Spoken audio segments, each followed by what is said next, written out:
ఇది అందరూ గుర్తుపెట్టుకోవాలి. ఆత్మీయ జీవిత ప్రారంభ దశలో చాలా అందుబాటులో ఉన్నట్టు ఉంటాడు దేవుడు. ఎంతమందికి ఉంది అనుభవం? పిలిస్తే పలికినట్టు ఉంటాడు. ఏ నొప్పి కలిగినా సరే అయ్యా అన్నామంటే ఏంటి ఇదిగో సమాధానం, ఎందుకు భయపడుతున్నా అంటాడు. భలే సమీపంగా ఉండి చాలా మనతో ఇక ఎంత అద్భుతమైన అనుభూతి అంటే అసలు ఆ అనుభవాలే వేరు, అవునా? కానీ కొంత ప్రయాణం సాగిన తర్వాత మనకి డౌట్ వచ్చింది, అసలు దేవుడు నన్ను వదిలేశాడా ఏంది, పట్టించుకోవటం మానేశాడా ఏంది, పగబట్టాడా ఏంది, అసలు నేను కరెక్ట్గా ఉన్నానా లేదా? స్టార్టింగ్లో దేవుడు అంత సమీపంగా ఉండి పిలిస్తే పలికి అయ్యా అంటే ఇదిగో ఉన్నానని నాకు ఉత్తరం ఇచ్చి ఇప్పుడేంటి మౌనం అయిపోయాడు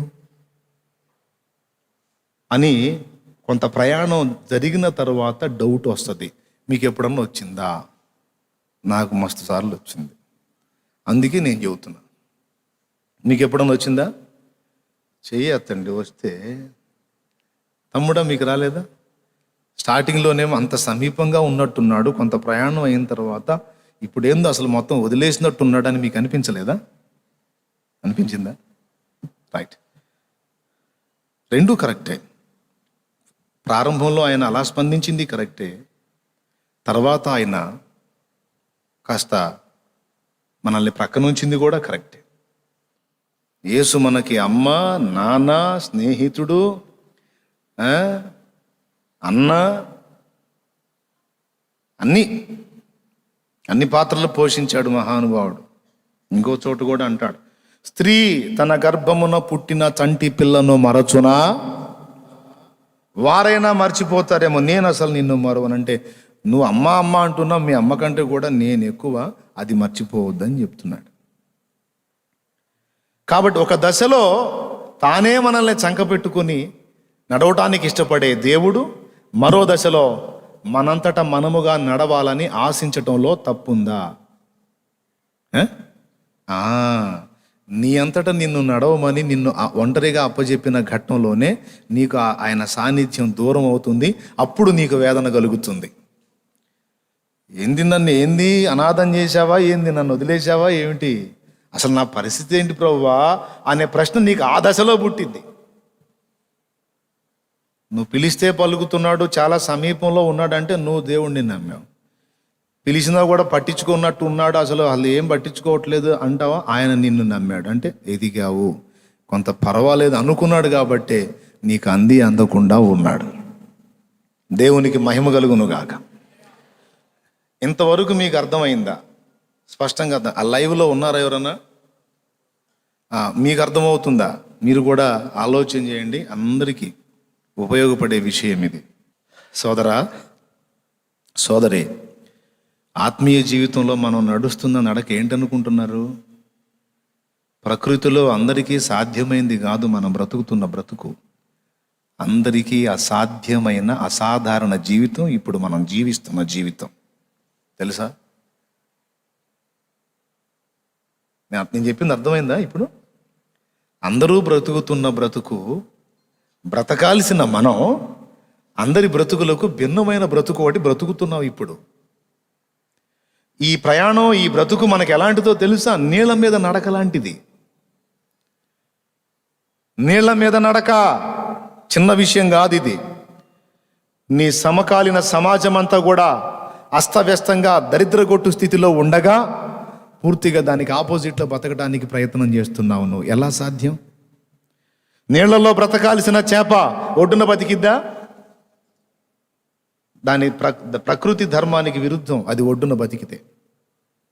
ఒడ్డున బతికే మనిషి నీళ్లలో బతుకుతాడా? నీళ్లలో కూడా ఒకడు బతికే ఉన్నాడు అంటే ఒక ఆశ్చర్యక్రియ జరుగుతున్నట్టే.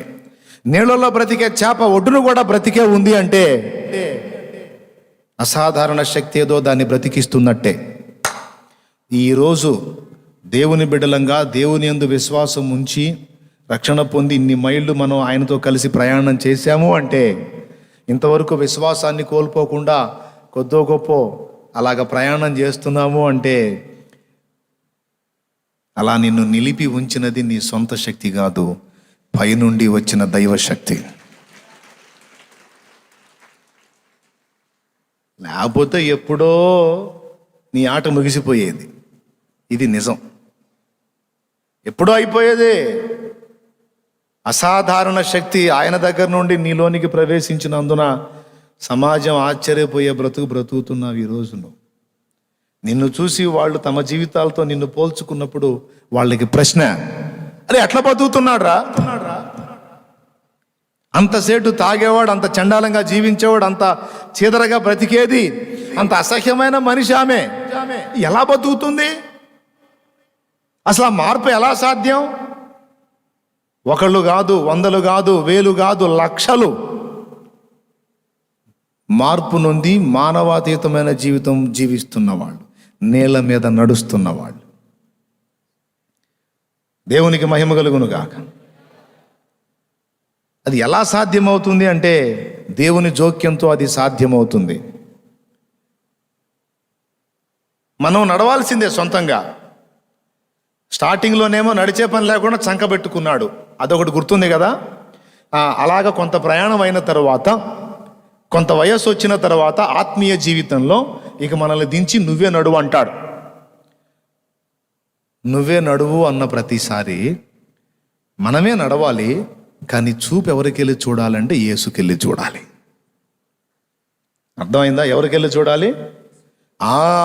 ఆయన వైపు చూస్తేనే అడుగు నిలబడేది ఇక్కడ. ఆయన వైపు చూస్తేనే మానవాతీతమైన శక్తి ఆవరిస్తుంది. మనుషులకు సాధ్యం కాంది నీకు సాధ్యమైద్ది ఎవరి వైపు చూస్తే. మరి లేకపోతే ప్రకృతి లెక్క ఏంటి? నీళ్ళ మీద నిలబడతావా? ట్రై చేయవోసారి. నిలబడతారా? మరి ఎట్లా నిలబడ్డాడు అంటే సహజ సిద్ధంగా తనకున్న శక్తి గాక ఏదో అసాధారణ శక్తి అతని నీళ్ల మీద నిలబడేటట్టు చేస్తుంది. ఎక్కడి నుండి ఆ శక్తి వచ్చింది అంటే తాను ఎటు చూస్తున్నాడో అటు నుంచి వస్తుంది ఆ శక్తి. పేతురు దృష్టి ఎటుంది? యేసు వైపు. ఇప్పుడు ఆ శక్తి ఎక్కడి నుంచి వస్తుంది? యేసులో నుండి వస్తుంది. యేసు వైపు చూచుచు అసాధారణ జీవితం, మనుషులకు అసాధ్యమైన జీవితం మనం జీవించడం మొదలుపెట్టి అడుగులు వేస్తూ ఉంటే వాడు ఊరుకుంటాడా? లూసిఫరు వాడు చేసే పనులు వాడు చేస్తాడు. గాలి తుఫానులు రప్పిస్తాడు, అలలు రేపి నిన్ను భయపెట్ట చూస్తాడు. నీ దృష్టి యేసు వైపు నుండి పక్కకు మళ్ళించడానికి ప్రయత్నం చేస్తాడు. అది ఏదో సంవత్సరానికి ఒకసారో 6 నెలలకు ఒకసారో కాదు సోదరా, ఎవ్రీడే. ఎక్కడ ఛాన్స్ ఉంటే అక్కడ, ఎక్కడ అవకాశం దొరికితే అక్కడ నీ దృష్టి ప్రభు వైపు నుండి మరల్చడానికి వాడు శతవిధాల ప్రయత్నం చేస్తాడు. మీ అందరికీ అనుభవాలు ఉన్నాయా?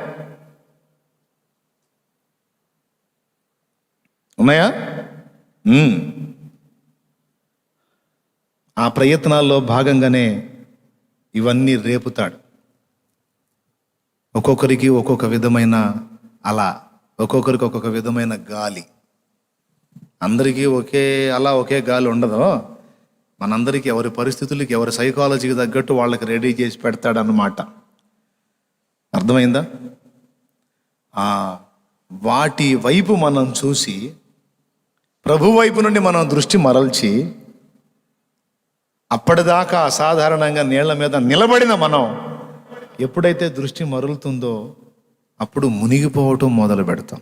అప్పటిదాకా మన కాళ్ళ కింద ఉన్న నీరు అంటే లోకం ఎప్పుడైతే దాని విషయంలో మెతకొచ్చిందో ఇక అది మనల్ని ముంచటం మొదలుపెట్టిద్ది, అది మనల్ని పట్టేయటం మొదలుపెట్టిద్ది. అప్పుడు ఉంటుంది మన పని. అప్పుడే మొత్తుకుంటుంటారు, వదలలేకపోతున్నాను అన్నయ్య, నిలవలేకపోతున్నాను అన్నయ్య, విడవలేకపోతున్నానయ్య అనే డైలాగులు అప్పుడు వస్తాయి అన్నమాట. అప్పటిదాకా నీ కాళ్ళ కింద లోబడి ఉన్నటువంటిది ఏదైతే ఉందో అది ఒక్కసారిగా నిన్ను మింగటం మొదలు పెడుతుంది, ముంచటం మొదలు పెడుతుంది. నువ్వు నడవాల్సింది ఖాయం. ఆ నడకలో నిన్ను నడవకుండా అడ్డగించడానికి దుష్టుడు రేపే గాలి అలలు ఖాయం. యేసు వైపు నుండి నీ దృష్టి పక్కకు మళ్లించడానికి వాడు చేసే ప్రయత్నాలు ఖాయం. ఒకవేళ నీ దృష్టి నిజంగానే మళ్ళినట్లయితే నువ్వు మునగటం ఖాయం. ఎందులో? అప్పటిదాకా ఏ లోకాన్ని కాళ్ళ కింద పెట్టుకుని నడిచావో అదే లోకం నిన్ను ముంచటం ఖాయం. అయితే ఇక్కడ నేను ఏ మాట కోసం నేను ఇంత మ్యాటర్ చెప్పానంటే, ఫైనల్లో పేతురు చేసిన తెలివైన పని మీ దృష్టికి తేవటానికి ఈ మ్యాటర్ చెప్పాను. నీళ్లలో మునిగిపోవటం మొదలుపెట్టినప్పుడు సహజంగా తనను తాను కాపాడుకోవటానికి పేతురు ప్రయత్నించాలి. ఇది మనం గుర్తుపెట్టుకోవాల్సిన పాయింట్. ఎందుకో చెప్తా. పేతురు ప్రారంభం నుంచి చేపలు పట్టే వృత్తి గలవాడు. పేతురు పనేంటి? చేపలు పట్టుట. ఇప్పుడు నీళ్లలో ఈదటం పేతురుకు రాదా? నీళ్లలో ఈదటం పేతురుకు రాదా? నడిచినంత వరకు నడిచాడు. మునిగిపోయే పరిస్థితి వస్తే అలా కాళ్ళు చేతులు ఆడించి చక్కగా ఈత కొట్టుకుంటా పడవ దగ్గరకు వచ్చేసి ఎక్కేసేయచ్చు. ఆ పని ఎందుకు చేయలేదు? పేతురుకు రాదా ఈదటం? దేవునికి స్తోత్రం కలుగును గాక. హల్లెలూయా. మరి ఎందుకు ఈదలేదు? పేతురు ఏం చేశాడు అంటే, పేతురుకు తెలుసు, మనం కూడా తెలుసుకొని ఉండాలి ఆ సంగతి. చాలామంది ట్రై చేస్తుంటారు, అందులో నుంచి బయటికి రావడానికి మనకు అలవాటే కదా. ఎన్నోసార్లు మనం ఈత కొట్టిన అనుభవాలు ఉన్నాయి కదా, ఇప్పుడు కాస్త కోస్త మునిగాం, ఏం కాదు, మనమే ఈది బయటకు వద్దామని ట్రై చేస్తారు. నేను చెప్పనా, అది సాధ్యం కాదు. ప్రయత్నం చేస్తున్నావా? ఎవరున్నారో ఇక్కడ నాకు తెలియదు, పరిశుద్ధాత్మ దేవుడు మాట్లాడుతున్నాడు. ప్రయత్నం చేస్తున్నావా బయటపడదామని? ఆ ప్రయత్నం ఇంకా నిన్ను లోపలికి తీసుకెళ్ళే పరిస్థితి ఉంటుంది, పడలేవు. మరి ఏం చేయాలి? ఏం చేయటం లేదు, గావు కేక వేయటమే తరువాయి, ఇంక వేరే మార్గం లేదు. పెద్ద కేక వేయటం ఏమన్నా తెలుసా? ప్రభువా, పాస్టర్ గారు అని కాదు, దేవునికి స్తోత్రం, అయ్యగారు అని కాదు, అమ్మగారు అని. అయ్యగారు అమ్మగారు కూడా అదే ఫైటింగ్లో ఉన్నారు. అందరి సోప అదే. స్తోత్రం చెప్పండి. ఇప్పుడు ఎవరిని కేకేయాలి? ఆంధ్రేయ, అన్నయ్య, ఈయన మాటలు నమ్మి దిగా మునిగిపోతున్నా, అన్నో రా అన్నాడా? యోహాను రా, యోహాను అన్నాడా? అన్నా కాపాడలేడు, నన్ను నేను కాపాడుకోలేను, మరెవరో కాపాడే సన్నివేశం కాదిది. నీళ్ళ మీద నడవమని నన్ను ఎవరు పిలిచారో, ఇన్ని రోజులు ఇంత సమయం నన్ను ఎవరు నడిపించారో ఆయనే మళ్ళా నన్ను నిలబెట్టాలి. అందుకే ఏ దృష్టి అయితే పక్కకు తిప్పి మునిగిపోసాగాడో, ఆ పక్కకు తిప్పిన చూపు మళ్ళా యేసు వైపు చూచి కేక వేశాడు, ప్రభువా నన్ను రక్షించు. ప్రభు ఏం చేశాడు? బుద్ధి లేనోడా, ఈత కొట్టడం రాదా ఏంది నీకు? ఏంటి నాకు చెబుతావు, దా ఈదు అన్నాడా? ఈదితే బయట పడడని యేసయ్యకి తెలుసు. అందుకే వెంటనే ఆయన చెయ్యి చాపి ఎవరిని ముట్టి? పేతుర్ని పట్టుకొని అలా లేపి నిలబెట్టాడు. వెంటనే చెయ్యి చాపి. అంటే చూడండి, ఆయన సమీపంలోనే ఉన్నాడు. వెంటనే ఆయన పరిగెత్తుకుంటూ వచ్చి, లేకపోతే ఆయన నడుచుచూ వచ్చి, ఆయన వేగంగా నడుచుచూ వచ్చి ఏం చెప్పలా, వెంటనే చెయ్యి చాపి అంత దగ్గరకు వచ్చి చెట్టు మునిగిపోయాడు. నాకు అర్థం కాదు. ఆ సన్నివేశం ఊహించుకుంటే చిత్ర విచిత్రాలు వస్తాయి ఆలోచనలో. దేవునికి స్తోత్రం కలుగును గాక. అవునా కాదా? అంత దగ్గరికి వచ్చింది, ఇంక నీకు భయమేంటి? అంటే ఒకవేళ దూరంగానే ఉంటే యేసయ్య బాహు చాపి లేపాడా? ఆయన ఉన్న దగ్గరే ఉండి చేతిని పంపించలేడా? వెంటనే చెయ్యి చాపి నిలబెట్టాడు. ఇక్కడ మనం గుర్తించాల్సినటువంటి మేజర్ పాయింట్ ఏంటంటే, ముందు చెప్పినవన్నీ కద్దు, నీళ్ల మీద నడవటం ఖాయం, నడవాల్సిందే. మనందరినీ కూడా అలాగా పరిపూర్ణులను చెయ్యాలనే దేవుని సంకల్పం. ఏ పొద్దు కూడా ఏదో చంటి పాపల్లాగా చంకనేసుకొని బుజ్జాయి చిట్టి చిన్ని అని పాడుకుంటా తిరగడు. ఒక దశలో ఇక్కడ ఉన్న వాళ్ళలో కొత్త వాళ్ళు ఎవరైనా ఉంటే వాళ్ళు చంటి పిల్లలే, వాళ్ళని చంకనేసుకుంటాడు. సిస్టర్స్, బ్రదర్స్, కొత్తగా దేవుళ్ళు ఎదుగుతున్న వాళ్ళు ఎవరైనా ఉంటే మిమ్మల్ని చంకనేసుకుంటాడు, అందుబాటులో ఉంటాడు. కానీ రెఫీదీములో ఈ అనుభవంలోకి వచ్చేటప్పటికి నువ్వే యుద్ధం చేయాలి అన్నట్లు, అప్పటిదాకా ధోనిలో వెళ్ళినటువంటి సిమోనో నువ్వు నడువు నీళ్ల మీద అన్నట్టు మనం ప్రయత్నం చేయటాన్ని దేవుడు ఇష్టపడుతున్నాడు. మనం నడవాలని దేవుడు ఆశిస్తున్నాడు. అది కూడా ఎవరి వైపు చూస్తూ? ఆయన వైపు చూస్తూ. ఈ నడక సాగి ముందుకు అడుగులు వేస్తున్నప్పుడు దుష్టుడు రకరకాలుగా మనల్ని రకరకాల అలలు గాలి చూపించి మన దృష్టిని మరల్చి మునిగిపో చేయటానికి నిరంతరం వాడు నిర్విరామంగా శ్రమ పడుతుంటాడు. నడుస్తూ ఉంటే ఏమి లేదు, ఇబ్బంది లేదు. ఒకవేళ నడక ఆగి మునిగిపోయే ఘట్టాల్లో నువ్వు ఉంటే వేరే మార్గం లేదు, ఈత కొట్టడానికి ట్రై చేయవాకు, ఒక వెర్రి కేకవి. ఏమని? ఇది వేయండి, ఏమనేస్తారు? వేరే మార్గమే లేదు. ఎప్పుడైతే ఆయన్ని కేక వేశాడో పేతురుకు తెలుసు, తను ప్రయత్నించినా బయటపడలేడని తెలుసు, తన సహోదరులను పిలిచిన వాళ్ళొచ్చి కాపాడలేరు అని కూడా తెలుసు. కాబట్టి ఈ దశలో కాదు, ఏ దశలోనైనా నన్ను అత్యవసరంగా కాపాడి నిలబెట్టగలిగే సమర్థుడు నా యేసయ్య ఒక్కడే అని, ప్రభువా నన్ను రక్షించు నాయనా, నేను మునిగిపోవచ్చున్నాను అని కేకవేశాడు. ఈరోజు మీరు ఎందులో మునిగిపోతున్నారో, ఏది నిన్ను లోబరుచుకుంటుందో, ఏది నిన్ను శోధిస్తుందో, ఏది నీ దృష్టిని ఆకర్షించి దృష్టిని మళ్లించి బలహీనపరిచి కృంగదీసి పాడు చేస్తుందో, అది ఏ విధమైందైనా కావచ్చు, నిన్ను అభ్యంతరపరిచేది. ఇక లేదు, నాకు లైఫ్ మునిగిపోతున్నాను, నా పని అయిపోయిందని నువ్వు వేదన పడేది అది ఏదో దాని అంతటి విషయంలో నువ్వు వేయాల్సిన కేక, నువ్వు చూడాల్సిన చూపు యేసు వైపు, నువ్వు వేయాల్సిన కేక యేసు అని. దావీదు కుమారుడా నన్ను దాటిపోకయ్యా, నజరేతువాడా నన్ను విడిచిపోకయ్యా. శరీర సంబంధమైన బంధకాలైన, ఆత్మ సంబంధమైన బంధకాలైన విడిపించే మార్గం యేసే. నడవమన్న దేవుడే వెన్నంటి కాచుకుంటాడు. ఆయన ఎక్కడున్నా నువ్వు కేక వేసినప్పుడు రక్షణార్థమైన బాహు నీ కొరకు చాపుతాడు.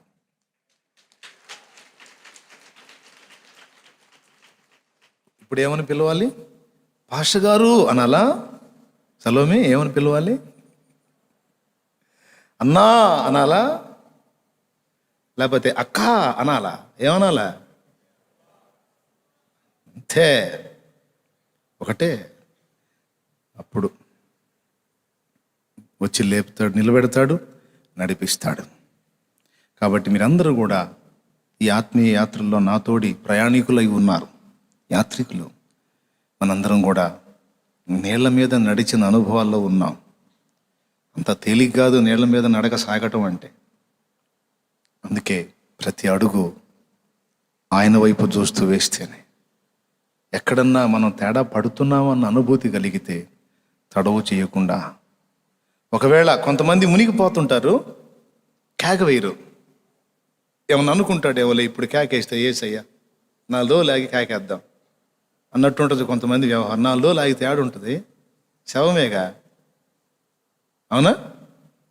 తక్షణమే గుర్తుపట్టాలా. పేతురు గుర్తుపెట్టాడు, తాను మునిగిపోవచ్చున్నానని గుర్తుపట్టాడు. కొంతమంది మునిగిపోతున్నా అర్థం కాదు, పూర్తిగా పాడైందాకా కూడా కేక వేయరు. అందుకే చెప్తున్నాను, మునిగిపోకముందే నీకు అర్థమవుతుంది కనుక కేక వేసి దేవుని ద్వారా కాపాడబడి ఆయన ద్వారా నడిపించబడు. రైట్. దేవుడు మనందరికీ ఆ కృపనిచ్చునుగాక. ఎటు చూద్దాం? ఆయన సంఖలో కూర్చుందామా? మనం కూడా నడవటానికి ప్రయత్నిద్దామా? ఆ ప్రయత్నంలో ఒకవేళ అడుగులు జారితే ఎడు చూద్దాం. లోకమంత చూచి నన్ను ఏడిపించిన జాలితో నన్ను చేరదీసిన. ఒకరి ఆదరణ ఎంతవరకు ప్రభువా? ఒకరు చేరదీసి ఆదరిస్తే ఎంతవరకు? ఒక పూట, 2 పూట్ల, 3 రోజులు, 4 రోజులు తర్వాత అయినా ఒంటరినేగా. ఈ జీవన యాత్రలో నాది ఒంటరి పయనం. నన్నెవరు నడిపించలేరు, నన్నెవరు నిలబెట్టలేరు. మునిగిపోతున్నా నన్నెవరు కాపాడలేరు. నువ్వే నాకు దిక్కు ప్రభు, నువ్వే నాకు దిక్కు ప్రభు. ప్రార్థన చేయి. లోకం జాలిపడి ఒకవేళ మనుషులుగా ఎవరైనా కనికరించి సాయం చేస్తే కొంతవరకే కానీ నన్ను పూర్తిగా ఆదరించలేరుగా తండ్రి. కేకవై ప్రభువా, నేను మునిగిపోవచ్చున్నాను. దావీదు కుమారుడా, నన్ను దాటి పోకుమని కేకవై ఆ గుడ్డివాడు వేసినట్లు, ప్రభువా నా కుమార్తెను స్వస్థపరచుమని కనాను స్త్రీ కేక వేసినట్టు కేకవై మనుషుల వైపు చూచి అరచి అరచి వారి కనికరం కోరి కోరి విసిగి వేసారే. చివరికి దావీదు కుమారుడా అని వేశాడు కేక. గుడ్డివాడైనా భిక్షగా మనుషుల దగ్గరికి వెళ్ళి వెళ్ళి నా బిడ్డను బ్రతికించండి, బాగు చేయండి అని అడిగి అడిగి ఫలితము లేక యేసును కనుగొని యేసు వైపు చూచి వేసింది కేక.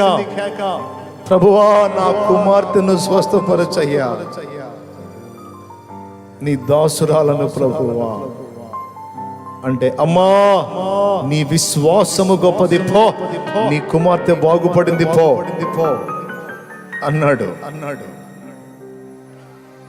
గుడ్డివాడు ఆయన యొద్దకు వచ్చినప్పుడు కేక వేశావు కదా, ఏమి చేయగోరుచున్నావు? ప్రభువా నేను చూపు పొందగోరుచున్నాను, నీవు నమ్మినట్లే నీకు కలుగును గాక. ఆహా, గుడ్డివాడి కళ్ళు చూపు వచ్చింది. సీమోను అల్ప విశ్వాసి, ఎందుకు సందేహపడితివి? నేను లేనా? నిన్ను మునిగిపోనిస్తానా నాయనా? నిన్ను చావనిస్తానా? నిన్ను పాడైపోనిస్తానా? నిన్ను అప్పగిస్తానా శత్రువుకి? నిన్ను అప్పగిస్తానా మరణానికి? నిన్ను అప్పగిస్తానా అవమానాలకి? నో, నేను నీతోనే ఉన్నాను, నీతో ఉన్నాను, నీకు తోడయి ఉన్నాను. నిన్ను విడువను, ఎడబాయను. నా కుమారి, నా కుమారుడా, ఎందుకు సందేహపడుతున్నావు? ప్రభు మాట్లాడుతున్నాడు. తండ్రి స్తోత్రమయ్యా, నీ వైపే మా కేకలు, నీ వైపే మా చూపులు, కనికరించు. ఇక్కడ నిలిచిన బిడ్డల్లో ఎవరెవరు ఏ వేదనలో ఉన్నారో, వారి గుండెల్లో ఎంత దుఃఖం ఉందో, కన్నీరుందో, మూలుగుడుందో, వారి హృదయాల్లో ఎంత వేదన ఉందో, ఈ ఆరాధనలో ఏకీభవించిన బిడ్డలందరి కొరకు ప్రార్థన చేస్తున్నాను. నీ మాటల చేత వారిని ప్రోత్సహించావు, ధైర్యపరిచావు, కర్తవ్యం బోధించావు. నువ్వు నన్ను నమ్మటం కాదు, నేను నిన్ను నమ్మునట్లు సహించు, విశ్వాసములో స్థిరముగా నిలువని నా ప్రభువా మాట్లాడా. నీకు వందనాలయ్యా. మా బిడ్డలందరినీ బలపరచు. వారు ఎందులో మునిగిపోయారో బయటికి తీసుకొని రా. వారిని లేవనెత్తో. వారి విశ్వాసం అల్ప విశ్వాసం అయిపోయిందేమో, ఆ విశ్వాసాన్ని వృద్ధి పొందించు. మా బిడ్డలందరినీ కూడా నీ చేతులకు అప్పగిస్తున్నాం. వారు నలుగుతున్న ప్రతి వేదనలో నుండి యేసు నామములో విడుదల కలుగును గాక. నీ సమాధానముతో వారందరూ నింపబడును గాక. స్వస్థత పొందుదురు గాక, ఆత్మీయ స్వస్థత పొందుదురు గాక, మనోనేత్రములు వెలిగింపబడిన వారగుదురు గాక. బిడ్డలందరినీ కనికరించు. విశ్వాసంతో బిడ్డతో తెచ్చిన నూనె నీ శక్తితో నింపి దాన్ని వినియోగించి ప్రార్థించుట ద్వారా స్వస్థత చేకూర్చు. అది వ్రాసుకొని ప్రార్థించుకున్నప్పుడు, ఎదుటి వాళ్లకు రాసి ప్రార్థించినప్పుడు స్వస్థత చేకూరుతుంది.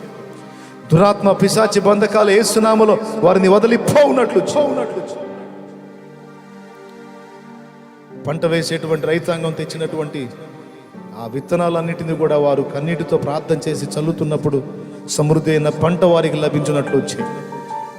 బిడ్డలు చేస్తున్న పనిపాట్లు, వ్యాపారాలు, ఉద్యోగాలు సమస్తములో కూడా నీ కృప నుంచి నీ చిత్తానుసారమైన ప్రతిదీ కూడా ఆశీర్వాదకరంగా వర్ధిల్లేటట్లు చేయమని, బిడ్డలు ఎదుర్కొంటున్న ఆర్థిక ఇబ్బందుల్లోంచి వారిని విడిపించు, అప్పుల బాధల్లోంచి వారిని విడిపించు, వారు ఎదుర్కొంటున్న శరీర రుగ్మతలు, వేదనలు, వ్యాధులు యేసు నామములో తొలగించు. ఆత్మీయంగా దిగజారిపోయిన స్థితిలో ఉన్న బిడ్డలకు తిరిగి ఆత్మీయ ఉజ్జీవాన్ని దయచేయమని యేసు నామములో ప్రార్థిస్తున్నాను.